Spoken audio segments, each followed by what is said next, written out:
Welcome to another FJMC sports webinar. We are really excited to have everyone join us again. I'm sure, as David always says, we have a really great one for you tonight. So my name is Danny Mando. I'm one of the co-chairs of the sports webinar, and my co-chair, the unique and one and only Dave Kravitz. Take it away. Okay, well, we have a good one for you tonight. Hello and welcome to the Sports Affinity webinar presented by the Federation of Jewish Men's Clubs. FJMC is the parent organization of over 250 conservative men's club members around the world and brings value and adds meaning to the lives of men and their families. FJMC has presented more than 100 webinars. I'm Dave Kravitz with Danny Mando. We are the co-chairs of Sports Affinity, and we will be hosting tonight. We will mute everyone so we can enjoy the presenters' remarks, so we can take questions. And now it is my pleasure to introduce Mike Rosenstein.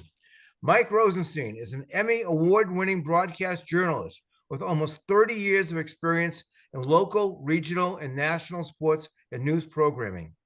Currently, he is an associate, a teaching professor in the journalism department at Rowan University. Previously, Mike worked at NFL Films, where he was the coordinating producer for 2 programs airing on the NFL Network. He started in sports broadcasting, where he joined ESPN in 1999 to produce signature studio programs, including SportsCenter and Baseball Tonight. Mike later worked for NJ.com, the New York Post, and News 12. Mike graduated from Johns Hopkins University in 1995 with a BA in Political Science and Sociology.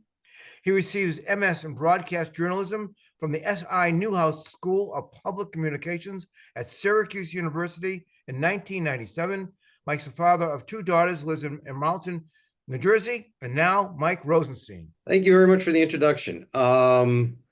In the interest of full disclosure, with everyone being sports fans, I am from Boston, born and raised. That is a Larry Bird jersey. That's a seat from the Boston Garden. I can drop my R's, so I apologize if I offend any New York fans' delicate sensibilities. So I grew up wanting to be a baseball player like everyone else. I wanted to be third baseman for the Boston Red Sox. And at a certain point, I realized this was not going to get that done. So I thought, well, I could be the agent for the third baseman for the Boston Red Sox. So I decided to go to law school. I got my undergraduate degree in political science, enrolled in law school, Boston University School of Law. I lasted all 3 weeks and then I dropped out. I was going to law school because I figured if I'm going to be an agent, I should know how to do contracts, law school. Well, the class I hated most was contracts.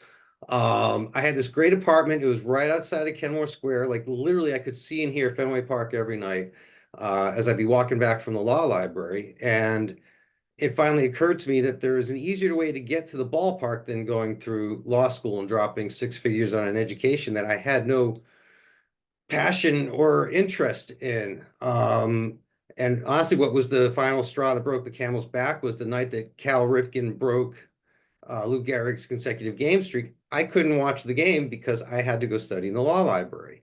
And I had to read about it the next morning in the Boston Globe. And that really pissed me off. When I started to hear about how wonderful the coverage was, Chris Berman was calling the game, Bill Clinton was up in the press box, Cal did the lap around the ballpark, hit the home run, and I didn't see any of it. So I decided to leave law school, and I realized that there were different ways to stay involved in sports other than becoming an attorney. I wrote for the college newspaper, I DJ'd for the college radio station, and it occurred to me that people make livings, broadcasting sports, writing about sports, so many different ways to get involved. But I also realized I knew nothing about any of those industries. So since I was in the Boston University system, I took a couple of communication/journalism classes as a part-time student. One was with Jack Falla, who wrote for Sports Illustrated for a long time, hockey writer. And I did a bunch of internships. And for Boston people, I interned at WHDH, which at the time was the NBC affiliate in Boston. Gene Levanchi was the sports anchor there of note. I interned at New England Cable News. That was when Mike Adams was there, for people who remember that. And I also interned at WEEI. And I remember the first show I worked on was being hosted by Steve Lyons. So I got a nice look at the industry from different perspectives. And I got some really good hands-on experience. And I realized at that point, if I want to do this, there are two ways to go about it. One is I could keep working my way up from the bottom and from an intern to a production assistant and learn as I go, or I could go back to school and get some sort of formal training and education, because I didn't take any writing classes in college. I wasn't a writing major and there was no writing requirement. So I hadn't studied journalism or done any practical writing except for the college newspaper.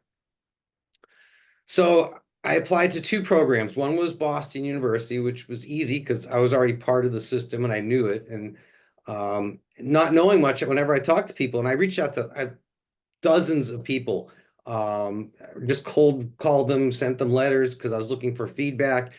Some people wrote me very nice letters back. Ed Harding from WCVB wrote me a nice letter back. Joe Castiglione, the longtime voice of the Boston Red Sox radio, he wrote a nice letter back. The one place that kept coming up was Syracuse University, which I didn't really know that much other than, from what I've seen on TV with the football and basketball program. So I did not know about what a powerhouse Syracuse is, and will be in sports broadcasting. So I applied there as well. BU offered me a 50% scholarship. Syracuse offered me a full ride, and that became a very easy decision to be able to get the best education in the subject area for free.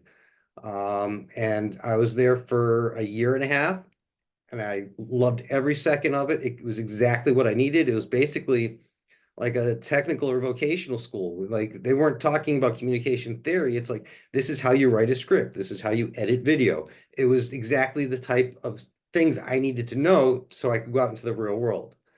While I was in graduate school, I was a teaching assistant, which gave me some more hands-on experience, but also gave me time to work part-time. I got a job producing the weekend news at the ABC affiliate, WIXT. I was also the weekend assignment editor. The first day I was working was the day Princess Diana died. So that was trial by fire. It got a little bit easier from that. I was there for about 4 months, and then I went to the CBS affiliate in Syracuse, WTVH, which is notable for one reason, which I'll explain in a minute. But while I was there, Bill Clinton was impeached. So I started in news, and there was a lot of hard news. And I'm glad I started in news because it gives you a good foundation. There's also a perceived bias that if you're in sports and want to move back to news, people assume that sports people don't know anything. They're just sports people. So I was able to avoid that implicit bias by going from news to sports, where it was a much smoother transition. I was there for a little more than a year and came across a job posting at ESPN, some obscure website. I don't remember what it was at the time. So I applied, and this is the thing that I alluded to. One of the former sports directors at WTVH in Syracuse was a guy by the name of Mike Tirico. Mike, obviously, by then was doing very well for himself at ESPN.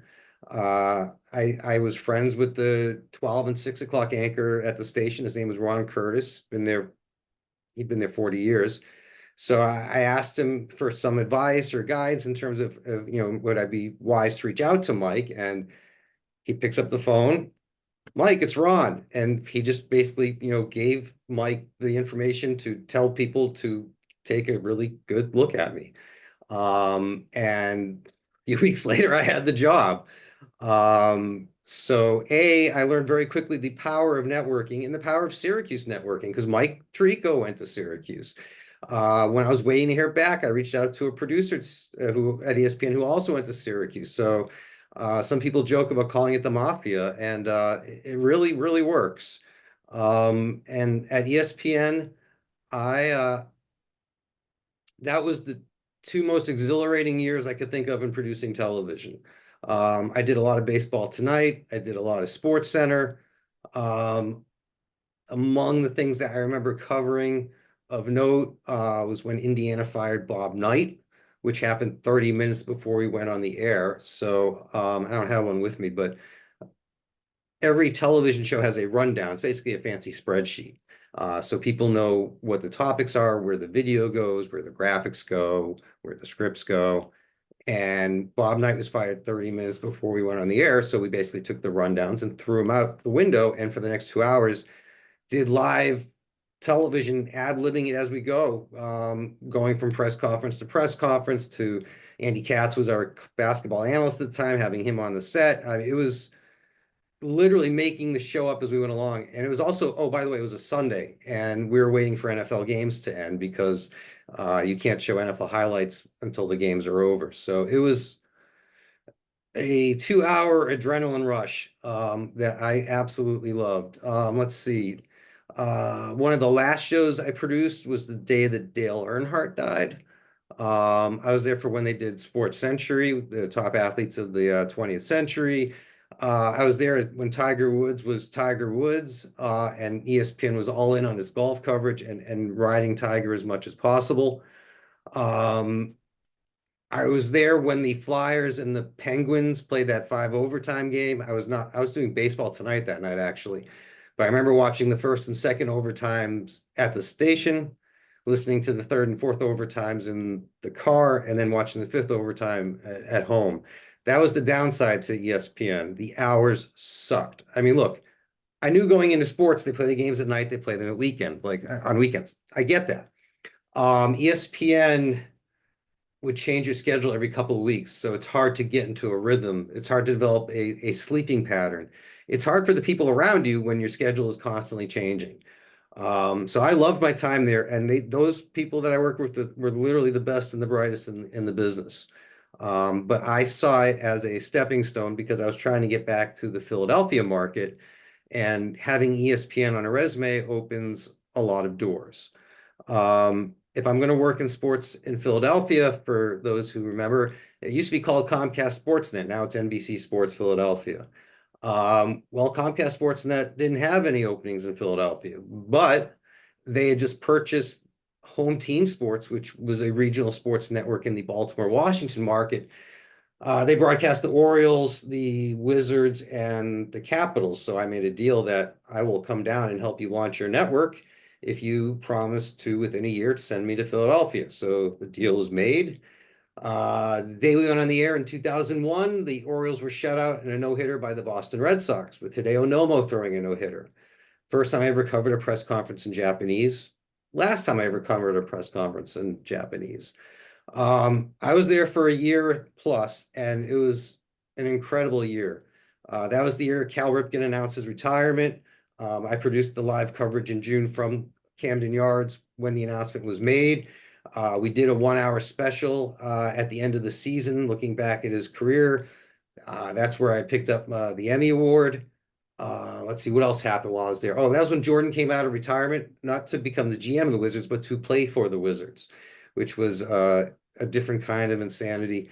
And then, oh, by the way, the Washington Capitals traded for Jaromir Jagr. So it was a very busy time for sports in the DC area. The Maryland football program, and Ralph Region was the head coach at the time, and they were doing very well for themselves. The Maryland basketball program was doing very well for itself. So there were a lot of good things happening in that time. It was a very fun place to be. But I got them off the ground, and they got me to Philadelphia. And truthfully, I thought that's where I'd be for the rest of my life, working in sports in Philadelphia, because Comcast Sportsnet, now NBC Sports Philly, is the place to be. I would say probably the most exciting thing I did there was I produced our coverage of the implosion of Veterans Stadium. Not having been from Philadelphia, I had no special love for the stadium. I'd only been there a few times, but it was definitely fun to watch the building blow up. One of my favorite relationships as a professional came at Comcast Sportsnet Philadelphia. I remember the first week I'm there, they introduced me to the guy who's going to be the analyst on the Phillies postgame show, which I'm producing for the first time. It was John Marzano. Well, I'm a Boston guy. I remember John Marzano. He was a catcher for the Sox in the late 80s. So I talked to John, and John, by the way, who's about my height. I mean, he was thicker than me, but my height. I just said hi and told him that he had made the best tackle I'd ever seen a catcher make in baseball. And his eyes lit up, and I knew right there that I had a friend. I think it was 1991. The Red Sox were hosting the Detroit Tigers. Roger Clemens was on the mound. He drilled John Shelby of the Tigers. Shelby charged the mound with bat in hand.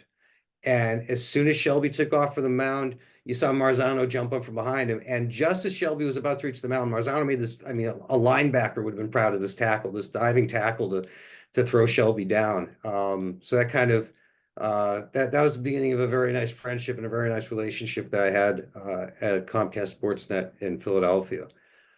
So I thought I was going to be there for the rest of my life, but then I had someone reach out to me saying, hey, NFL Films needs a producer. And I'm like, you don't mean me. I'm not a film producer. I don't do like cinematic stuff. I'm a television producer. And they said, right, they need a television producer to produce programming at NFL Films. That I can do. So I came on board in 2007. I was the producer for a show called Playbook, which basically took the coaching tape, the all 22 footage that the NFL teams get and shoot each week. It's just when they say they're watching game film, this is the actual film that they're watching. There are two cameras positioned, one at the 50-yard line at the top of the stadium, one at the end zone at the top of the stadium. And it's called all 22 because in each shot you can see all 22 players at the same time. So you can see route developments, blocking schemes, you know, all sorts of stuff like that. That's what the coaches and the players actually use. At the time, NFL Films and the NFL was not sharing, and we're not sharing that video with anyone. So we were basing our show on that coaching tape. The only other show that did that was Matchup on ESPN with Jaws was on it at the time with Sal Pal and Greg Cosell. So that's what we did. My show had Sterling Sharp, Brian Baldinger, Joe Theismann, Matt Millen, Brian Billick, Solomon Wilcots, Mike Mayock, Charles Davis. It was a really good crew, and we had a lot of fun. They later gave me a second show to produce called Game Day First. It was originally called First on the Field, and basically it was the first show to go on the air Sunday morning at 7 a.m. before any other pregame show. So we were basically the pregame show for the pregame show, and it was just kind of like being goofy. We're not supposed to talk hard X's and O's. We're supposed to have fun. Sterling Sharp and Melissa Stark were the co-hosts. We had LaDainian Tomlinson on. We had Sean O'Hara on. We had Michael Lombardi on. The show lasted for a few years, kind of fizzled out.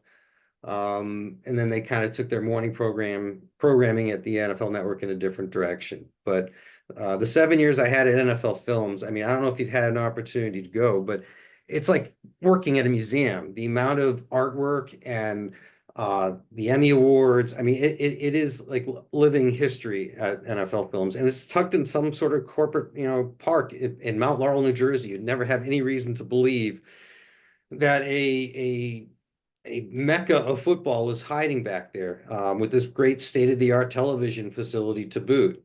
You know, it was really fun. You know, in 2008, they started shooting inside the NFL there.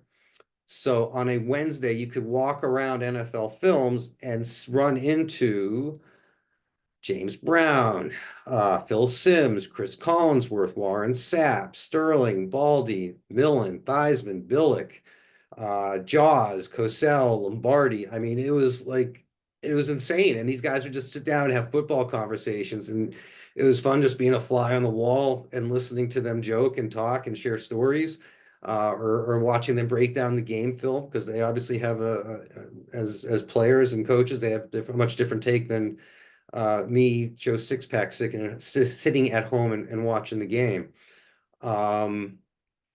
I'd say one of the big perks of working at the NFL came with going to the Super Bowl. I went to 3 of them. The first Super Bowl I saw was Super Bowl 42, broke my heart. I am a Patriots fan. But that was the game, obviously, for a Patriots fan, was not the outcome we had hoped for. But for an experience, it was unbelievable. I was Deion Sanders' producer for Media Day when they still did it on Tuesday, and I had never met Deion, let alone worked with Deion, and I was impressed with how incredibly humble and coachable he was with what we had to do. There were some people from NFL Network who would, I'm Joe, I'm someone and you're not, and I'm going to treat you that way. But I was really impressed with how Dion dealt with me one-on-one like a human being. So say what you will about his coaching persona, but as a broadcaster, he took it seriously, and he held a lot of respect for everyone else who was doing it. So let's see, Super Bowl 42, went to the Madden Super Bowl party, hung out with Chad Johnson, Ocho Cinco. Victoria's Secret Super Bowl party, definitely a highlight of the trip. Met Ryan Howard while I was there, met Shannon Sharp while I was there, met some of the models. There were worse places to be the night before the Super Bowl than the Victoria's Secret Super Bowl party. Again, the game, not the outcome that I'd hoped for, but still a pretty good week in Arizona. I went to Super Bowls a number of times, but I didn't stay for the game sometimes. I stayed for Super Bowl 47. That was the one in New Orleans when the power went out in the third quarter. That was an interest. I think I literally stood for the entire game in the building. And then I was at Super Bowl 48, which was the one at MetLife. Came close to meeting Beyonce and Jay-Z. They were walking a little too fast. They were going this way. I was coming this way. I said hi, whatever. But I did get to meet Papa John, so that was a little something. I mean, I would say, being on the field before the Super Bowl was definitely a highlight. It's somewhat surreal. And look, over the years, the sidelines have become more and more crowded, even at regular season games. But to be there for the Super Bowl and seeing all the hoopla and the national anthem, and you hear the jets flying, or helicopters or whatever the air transportation was for whatever particular Super Bowl, it just gives you chills. You can't get it anywhere else. My only regret with the Super Bowl is I always had to work after the game, so I never had a chance to go on the field after the game and find some confetti and make snow angels or sticks. That looks like a lot of fun. I never had a chance to do that. I've had a lot of opportunities, particularly when I was at ESPN and the NFL, to stargaze. And I've tried not to do that, but I would say there were a couple of moments where I was completely starstruck. One was Super Bowl 47 in New Orleans. This was before sports betting was legal, and the league made a big point of telling everyone, if you work for the league, you can't go in the casino. No ifs, ands, or buts. Well, LaDainian Tomlinson, who had just retired, was heading to a Super Bowl party at the casino. And well, if he's going, I'm not going to dime him out. Let him go. And then he invites me. I'm like, okay, I'll go. Sure. Yeah, I'll take my chance. I'm going to a Super Bowl party with LaDainian Tomlinson. And while I'm there, he introduces me to one of his very good friends, Emmitt Smith. And he's doing this while sitting 3 feet behind him is another guy named Barry Sanders. And to be standing in the presence of three of the greatest running backs of all time, I was starstruck at that point. Not of any one in particular, just at the amount of talent that was within my reach. And this was really before I cared about selfies or anything. So I didn't have any pictures to remember it by. It's just the memory in my head. But that was definitely a very, very fun moment. I tried not to get too wrapped up in that type of stuff. I remember one time at NFL Films, they produce a series called America's Game, which is a 1 hour documentary on the Super Bowl. And it's based on 3 interviews primarily.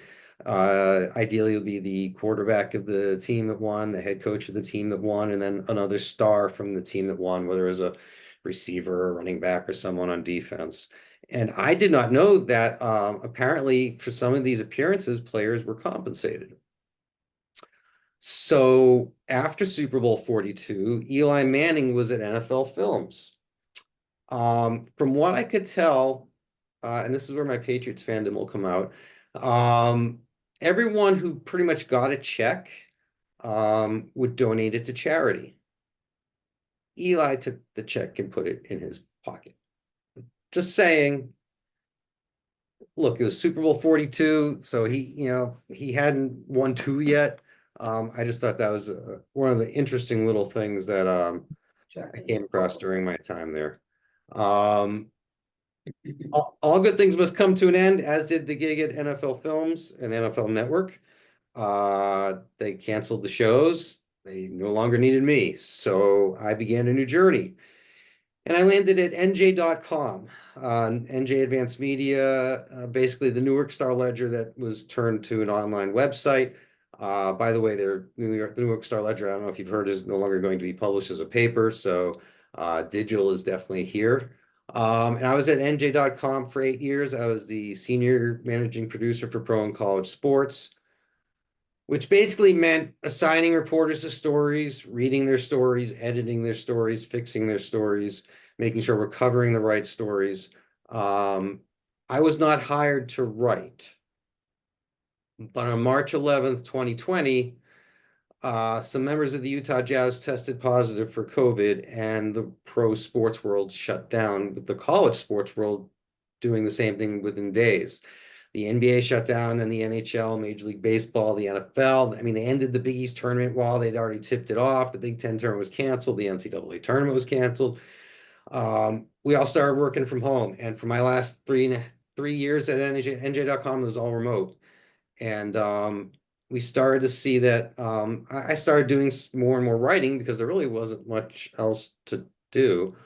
And we started to see the stories that I wrote were starting to do well, and the stories that I was writing were not groundbreaking. They'd be 250 word, MLB rumors, Yankees, want to re-sign Juan Soto, and I'd write 250 words and put it up.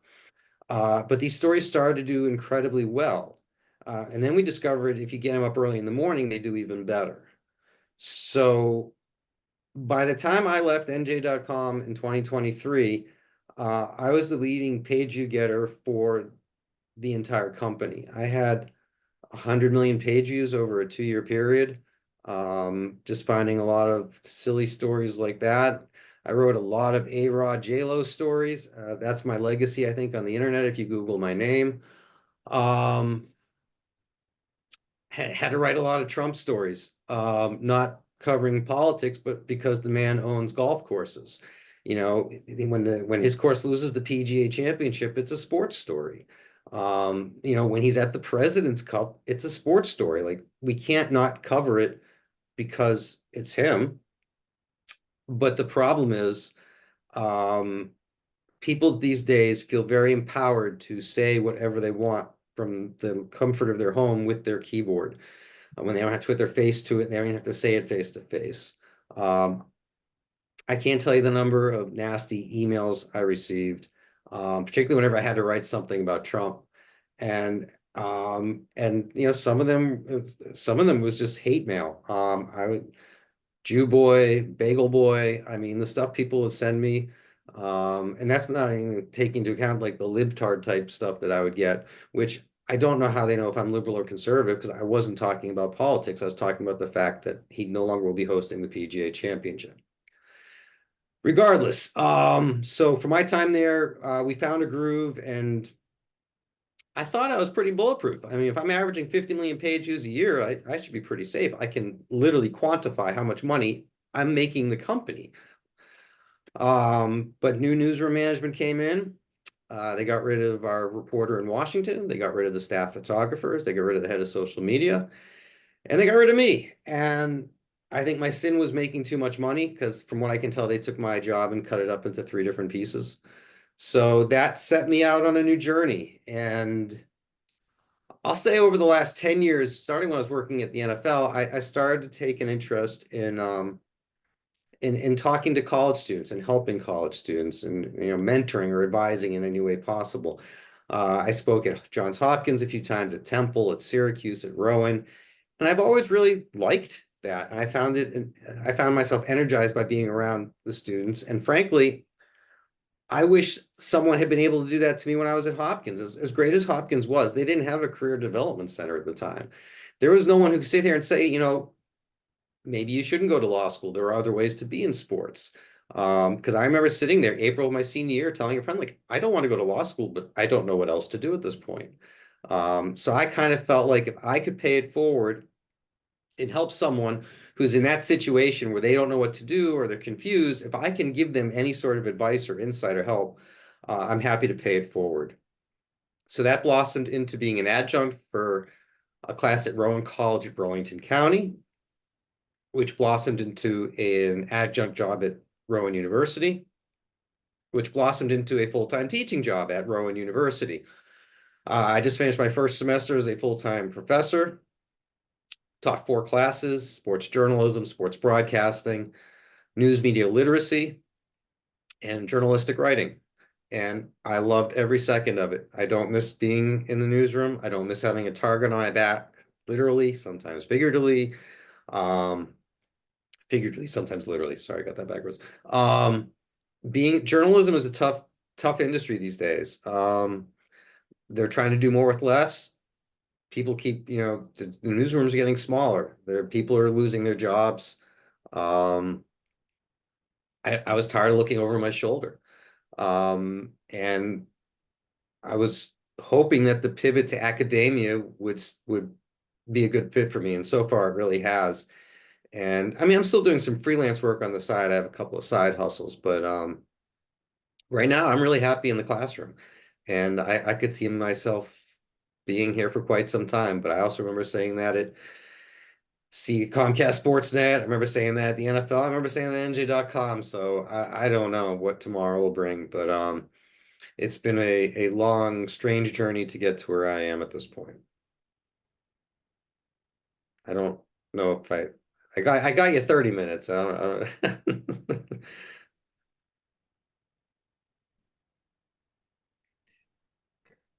Danny, Mike, Dan. Danny, let's take questions from chat. No, I'm looking. Okay, Give me a second. take your time. I'm looking. Can young students, okay. So here's a question. Can young students still go into journalism, or is it shrinking too much? No, I think they can. I mean, it's definitely shrinking, but while it's shrinking, it's also expanding because, when I started, there were no bloggers. The internet was barely a thing. Blogging, live blogging, podcasts, social media, there are definitely opportunities out there. And I think people right now are really worried about AI and that taking jobs. I mean, look, ESPN's tried using it, SI's tried using it. It is not perfect. But there's one thing that AI will never be able to do. It'll never be able to make a one-on-one human connection with someone who can make news. It can't go into the locker room or the clubhouse and talk up the players and the coaches and the manager. If you can become a journalist who knows how to write or how to talk on television and knows how to get information other people do not have, if you can break news, there's definitely going to be a place for you in journalism.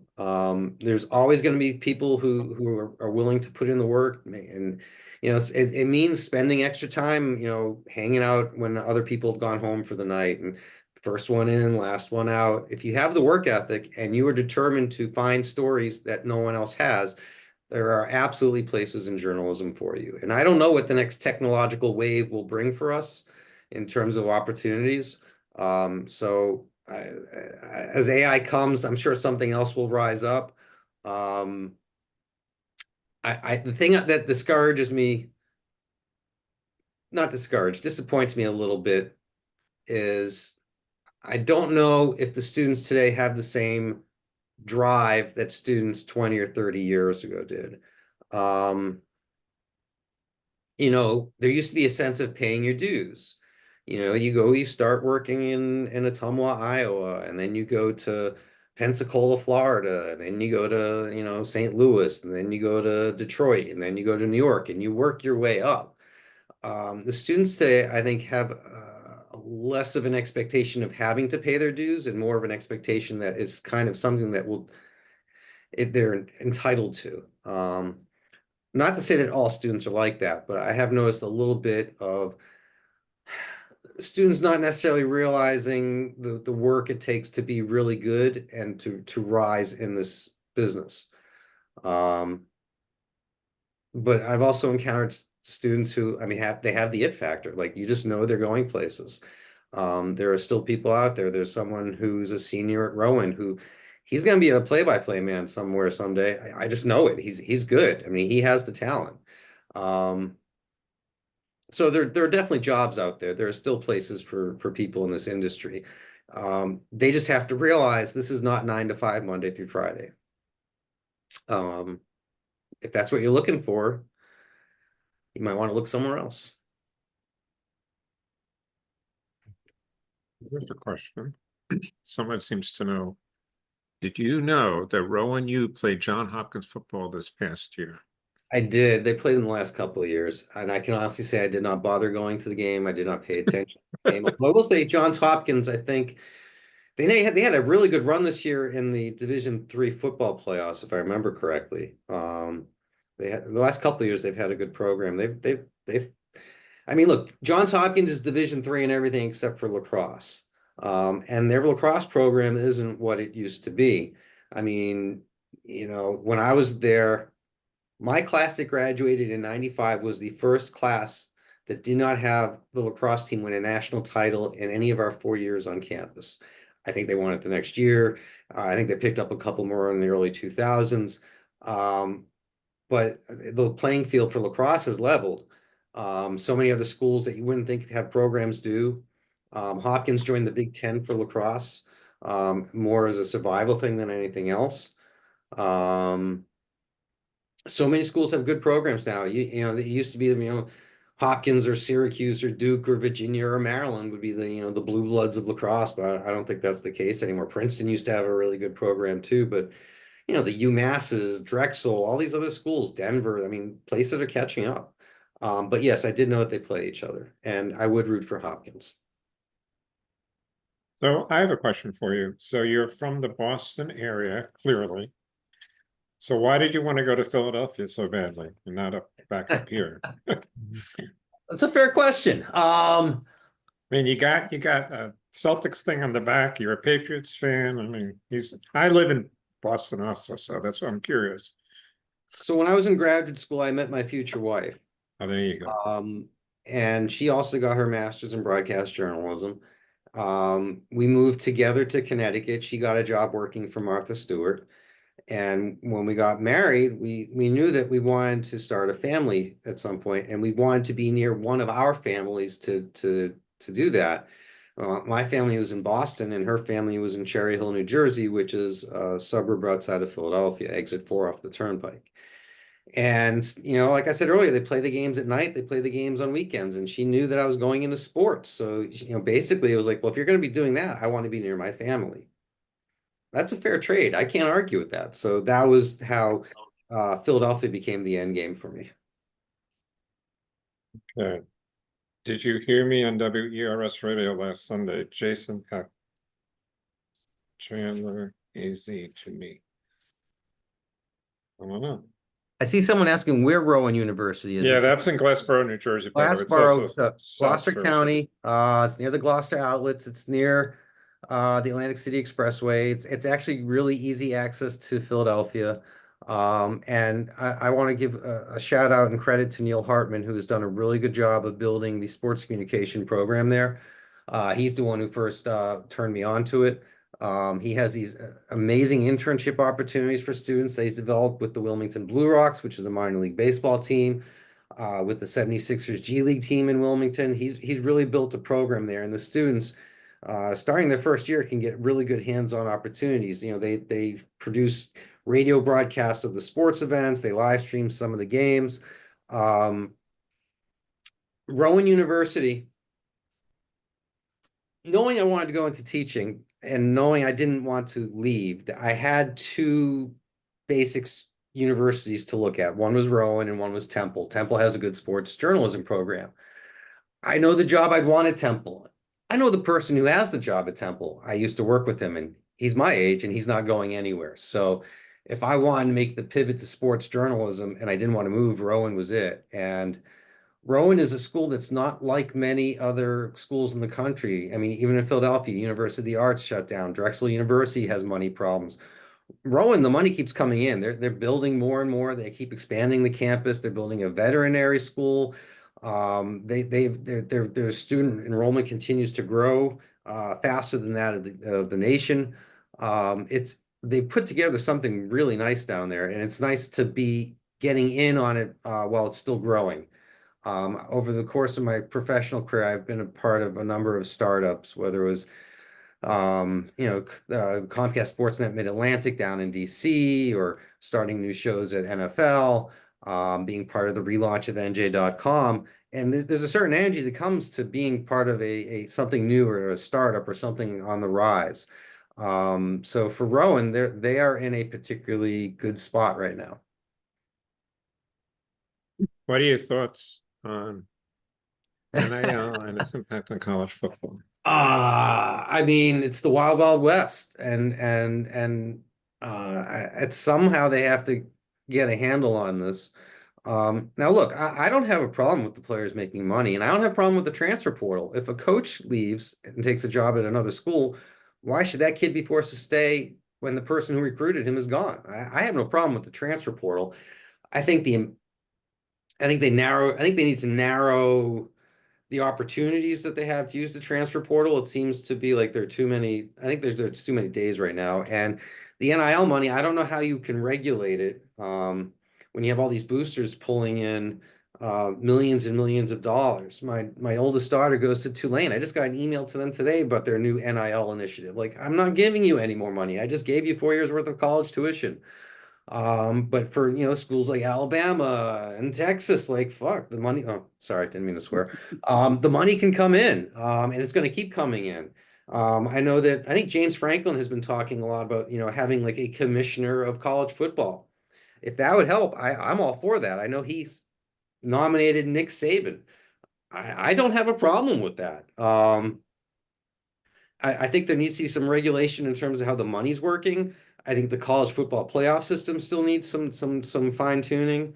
I think it's interesting that teams that had that first round bye did not fare well, and when they did finally get to play, it seemed like the teams that had to play the first round games might have more of an advantage because they had played more recently. You have different schools playing a different number of games. The Big Ten has 9 conference games. The SEC has 8 conference games. So do we need some sort of regulation so that we're comparing apples to apples? College sports is broken. The NIL money is part of the fix, but it's also part of the problem. The college football playoff is part of the fix, but it's also part of the problem. I don't think anyone wants to bring the federal government in to try to regulate this, but I don't know. People smarter than me haven't been able to figure it out. So, I mean, it's far from a perfect system, and it's going to continue to change. How and how much, I don't know. Interesting. So before you mentioned when you reported on Donald Trump, that somehow you got nasty responses, but part of that calling you Jew boy and all that. Now, how would people, number one, know that you're Jewish? And number two, have you felt anti-Semitism in your professional? This is the Federation of Jewish Men's Club members, so we have a specific interest in when you mention that. Yeah, and that's kind of part of the reason why I mentioned it. They knew I was Jewish by making an assumption based on my last name. I never wrote anything about Judaism, about Israel. I wrote about sports. And when I would write about Donald Trump, it would be in the context of sports. But people who are fans of his like to, rally to his defense, regardless of what he has done or what has happened. And look, I mean, he lost the PGA Championship after January 6th, so his side of the political equation was very fired up. And yeah, I mean, they'd send me these emails, and I would beg the heads of the company, like, let's stop giving people our email addresses. Like, it's still part of the deal. Like, you can reach Mike Rosenstein at mrosenstein@njmspn.com. Like, why are we giving people, like, the only email we get is hate email. No one was writing us saying what a great job we did covering the stories. So who are we serving by giving the email addresses to? We're making things harder for ourselves. I once had someone, I had a reporter who we had to put in a hotel with his family because they were threatening him. It wasn't a religious thing, but um, it was some, they didn't like what he said. I mean, I wrote something once and I had someone threaten me, and it wasn't a religion thing. It was like, you're a fucking idiot. I'm going to come and kick your ass. I'm like, really? Okay. Um, Aside from the emails that I would get being called one name or another, I have not experienced any direct anti-Semitism. Um, I have seen subtle in terms of coverage. NJ.com in particular did a very good job of ignoring uh, the beginning of the Israel-Hamas war, but managed to do a very good job of still telling us how we can buy tickets to go to the Flyers game. Um, I don't know what the rationale was for not covering it. Um, and I'm not saying that they're the only ones who made that decision. When I was working at the NFL, I never had any problems at ESPN, Comcast. It was only when people had direct access to me through email that I finally started to get stuff directed at me. And I would have conversations with my boss about it, and and he would talk about it with his boss, because at some point you have to decide if it's a serious threat or not. Luckily for me, none of them was serious. Now look, I may not have done myself favors sometimes, because if I could write about Seinfeld in any way, shape, or form, I would. Because I would just, look, Seinfeld's a Mets fan. The Mets are a baseball team we cover. It's a sports story. Larry David's a Jets fan. That's a sports story. So yeah, I like to have fun. I mean, these are fun stories. So did I use a lot of New York humor in there? Probably. I was just trying to get as many Seinfeld sayings into a story as possible. Not that there's anything wrong with that. I think there's another question there. What do I like or dislike at Get Up? Get Up doesn't bother me. First Take bothers me. Get Up, I still feel like has a quasi news value to it. Look, there's still a lot of Rex Ryan yelling on the boasting and bragging or whatever, and God help the Jets if they rehire him. That would be like the most Jets thing ever. I think the only thing that'd be more Jets than that is to bring Tannenbaum back as the GM too. That would be that would be the New York Jets. The fact that they have Tannenbaum part of the search process blows my mind. But I digress. Get Up is okay. I mean, Mike Greenberg knows how to handle news stories. I don't like it when he puts his Jets fandom out on display. I don't like, at the end of the day, he still has the responsibility of telling us news.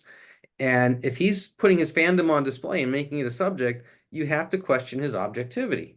I'm not saying he has done anything wrong. I'm saying I don't want the person who's telling me my news to also be telling me about what they think about their team, because I want to be able to separate the news from the rah-rah stuff.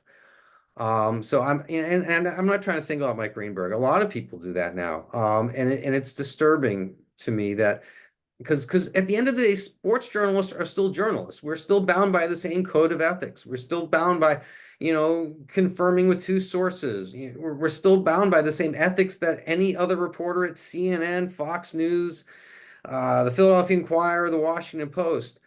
Sports does not get a pass on ethics and values because it's sports. And when I see sports journalists being that opinionated on TV, when I see sports journalists hawking stuff on TV, look, Peter Jennings and Tom Brokaw were never out there selling stuff. Tom Brokaw wrote a book, and you never really, it wasn't like he did a national book tour with Kramer and the coffee table books.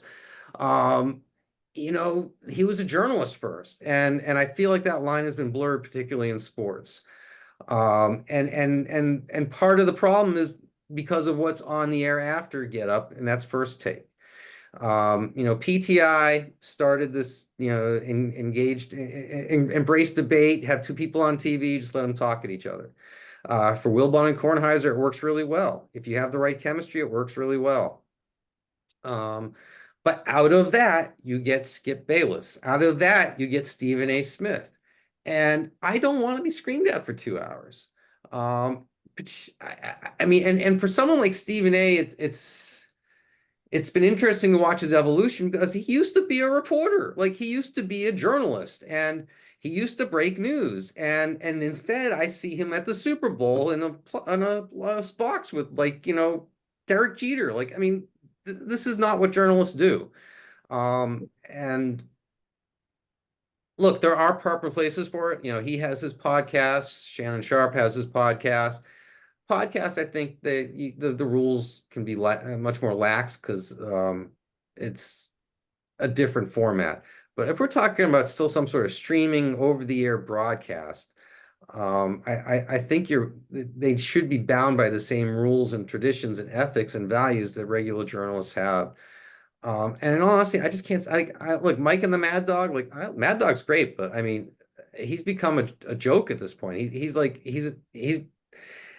It's no longer fun. It's really annoying to hear him getting all screechy and whiny because it's almost like he's forcing himself to get upset about something because he knows people want to see him yell. Stephen A. knows that people want to see him get worked up and go off on one of his diatribes, so he finds something to get worked up on. It seems forced. It seems made up, and it does not ring true to me at all. And I just don't like being yelled at. That's just me. So a couple more questions, then we'll wrap up. Have you ever done March Madness? I have not covered March Madness. I have been to the NCAA tournament, but never as a journalist. At ESPN, I was in the studio. At Comcast Sportsnet, I was pretty much in the studio. And part of the problem was that when the NCAA tournament comes along, it all moves so fast, going from one region to the next. So it's easy just to pick a reporter, pick a producer, pick a photographer, and just say, you're following St. Joe's as far as they go. So for the most part, look, the overwhelming bulk of my work in general has been in the studio or in a production truck outside a stadium. I've done some field producing inside stadiums and arenas. I was at the very first open practice for MetLife Stadium. I was standing on the sideline, and literally 2 feet away from me, I watched Dominic Hickson come down with the ball, turn to plant his knee and turn, and he collapsed. And right then I knew the MetLife turf was going to be a problem for this team. And I think history's borne me out on that. But for the most part, I've been in the studio. I like the being a studio production person gives you a little bit more regularity.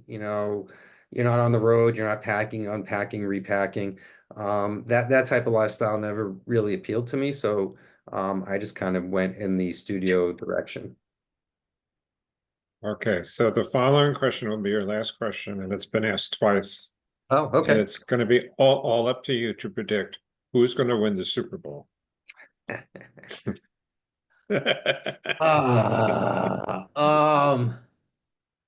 right. Well, I'll start by saying I think the Lions and the Eagles are the best teams in the NFC. In the AFC, I mean, I think you have the Ravens, the Chiefs, and the Bills. I mean, I think you can make an argument for both Lamar Jackson and Josh Allen being the MVP. Certainly, Allen has done more with less. It kind of reminds me of Peyton and Tom Brady a little bit. Peyton won all his MVPs early, and he had these great guys he was throwing to.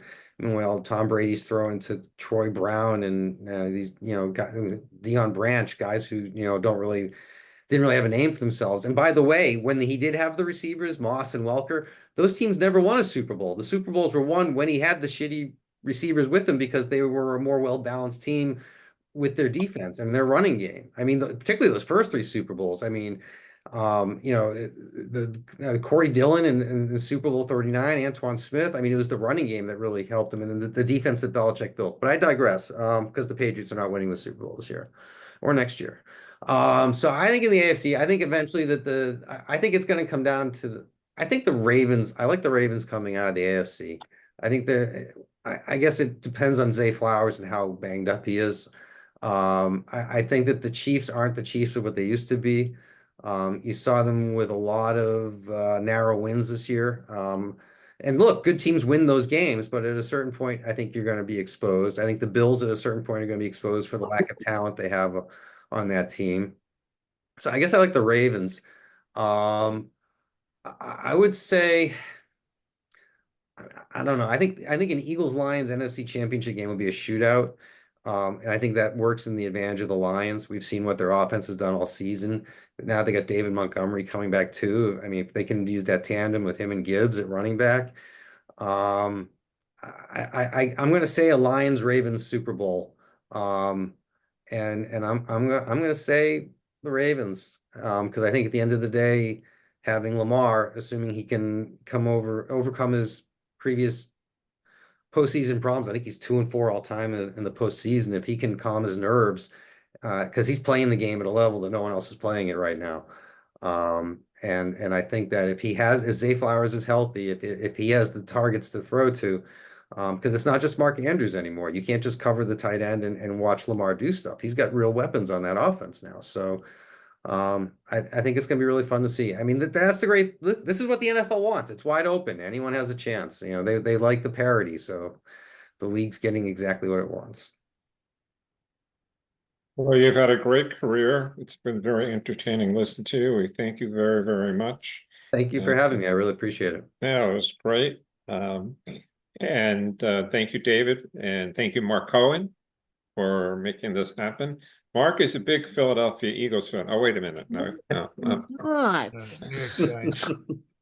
So first, I want to thank Danny Mando, my co-chairman, my IT mavens, Creighton Cohen and Stan Granspan. And I want to thank everybody for joining the program tonight, and especially our speaker, Mike Rosenstein, and the fact that he's from the Boston area makes things even sweeter. And I really want to thank you very much for that. I also want to thank Mark Cohen for recommending our speaker. So again, thank you very much and good night.